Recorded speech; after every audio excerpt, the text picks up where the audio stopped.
16 na pagpupulong ang inaasahang lalahukan ni Pangulong Ferdinand R. Marcos Jr. sa ASEAN Summit sa Lao People's Democratic Republic sa susunod na linggo. Yan ang ulat ni Clazel Pardilia.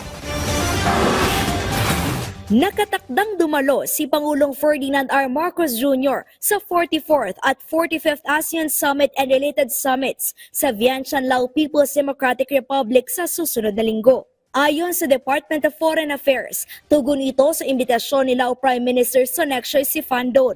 ASEAN Enhancing Connectivity and Resilience ang tema ng ASEAN Summit.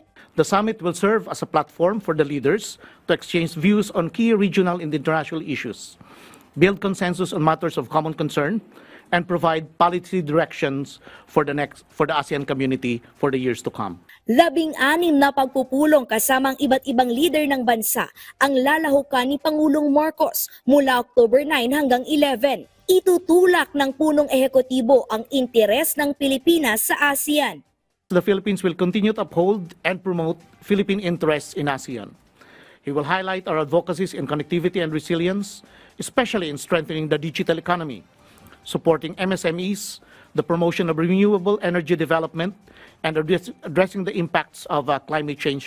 Bibigyan diin ng Pangulo ang soberanya at karapatan ng Pilipinas sa West Philippine Sea, alinsunod sa international law. Kasunod ito ng mga insidente ng panghimasok ng China sa karagatang sakop ng bansa sa West Philippine Sea. The President will continue to defend the Philippine sovereignty and sovereign rights and jurisdiction in accordance with international law, including the 1982 UNCLOS and the 2016 Arbitral Award.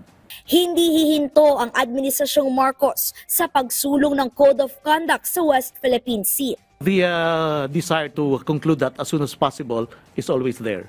In fact, during the last summit and in the subsequent meetings, there has been this thrust to possibly conclude it in 3 years as a part of the initiative of Indonesia and the other members, but of course,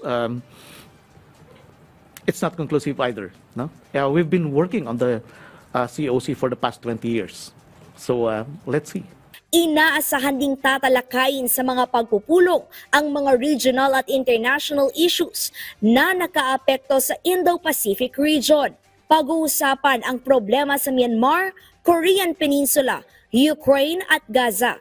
Sasaksihan ng punong ehekutibo ang paglagda ng Foreign Minister ng Luxembourg ng Treaty of Amity and Cooperation na nagtataguyod sa mapayapang pagresolba ng mga gulo alinsunod sa international law. Makikibahagi rin siya sa ASEAN Zero Emission Community Leaders Meeting na nagsusulong ng green economy at bilateral meeting sa pagitan ng Canada, New Zealand, Vietnam at Japan. Sa kabila ng punong schedule, ipararamdam ng presidente ang kanyang pagmamahal sa isang event sa Lao kasama ang Filipino community. Clazel Pardilia para sa Pambansang TV sa Bagong Pilipinas.